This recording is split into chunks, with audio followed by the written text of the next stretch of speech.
and I sort of started trying to explain things to them. And it was sort of funny because there were some people from the observatory, and one of them was somebody I work with, and I'd already told him, but there were other people from other divisions that I hadn't told yet, so that was a little startling to them. So I didn't always do this perfectly. And when I told people face to face, there were people that I missed that I probably should have told, because it's hard to know in a big place where I've worked for a lot of people over time. But then I got a chance to apologize and explain to them, and they were always pretty good about it. So I think that's the. So I've been pretty. I mean, I've been not constant about it. It's been loose about how I tell people, and I've been pretty accepting of how people respond and ready to make more, and that's worked for me pretty well. So your transition post tenure, right? But you were saying that you actually knew about being trans since a quite early age, right? You mentioned age 5, 6 actually.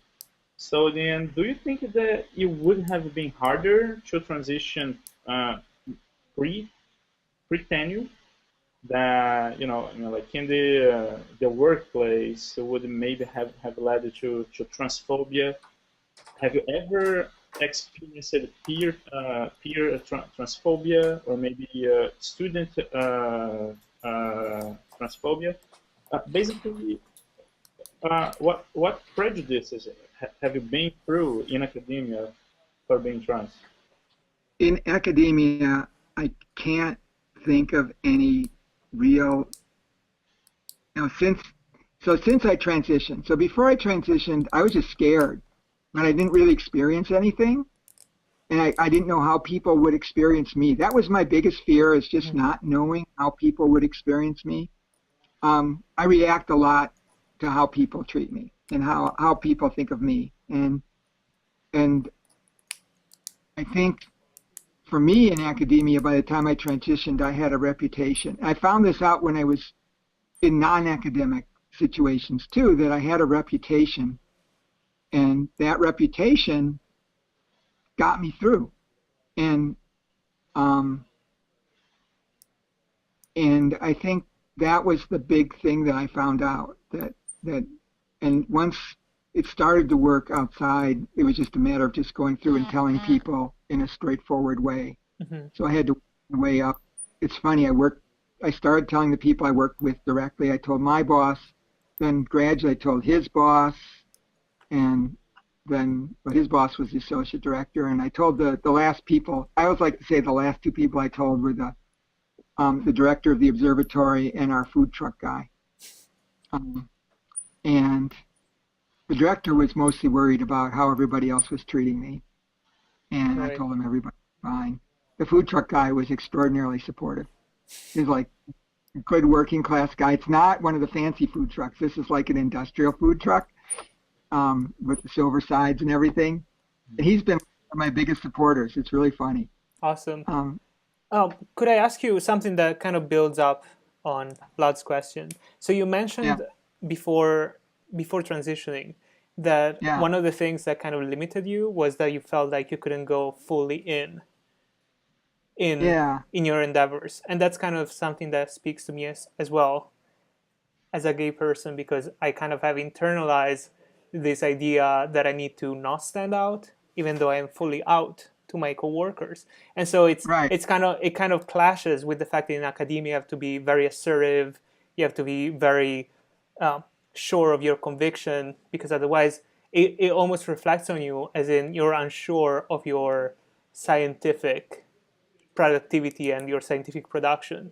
So I was wondering if that's something that you feel like kind of limited you, not only professionally, but also from a pure scientific point of view, because you didn't want to in a way stand out. Yeah, I think it's hard to say. It's not exactly not standing out. It's really just not being fully there, sort of. It's a funny way to think of it, but I think part of it was I was really a split person, and and and it really took me a long time to integrate myself back into being one person again. That was one of the hardest things about transitioning because I'd spent so much of my life being two people, and it was really hard to bring it back. And the thing it did was I haven't figured out how it's affecting me professionally. I have certain things I want to do with my professional life, and I'm still like sorting out the rest of my life too. But I think I'm getting better ideas of what I want to do. It's tricky because I'm old now, but I have great examples of people here that are working and doing exciting things into their 70s. So I'm figuring out how to use the skills I have to do those kinds of things. And I think it's really made a difference putting all this energy back into one place from being splattered around. And like it's sort of funny because so part of my life, the other part of my life, I'm a bicyclist. I mean, I bike to work every day, all year. I'm really serious about this. And I put, right now there's this whole women bicycling thing that's really building up over the last 2 or 3 years as I transition, and I plugged into it big time. And people have been really accepting of me in this group of women bicyclists, and that's helped me tie a lot of myself together. And the women astronomers have been really accepting of me pretty much every level, from senior scientists. Not everybody is the same level of acceptance. Everybody tolerates, at least, and no real strong negative things about my gender, but especially the postdocs and grad students have been really supportive, and it's been really wonderful to do that. And then the other thing that happens, you find out other people know people who are transgender too and are having big problems, and I can be a source of, I don't know, not quite advice, but sort of advice. The ties to this question, as I mentioned, it was quite hard, right, to find a T astronomer willing to be interviewed. I asked some.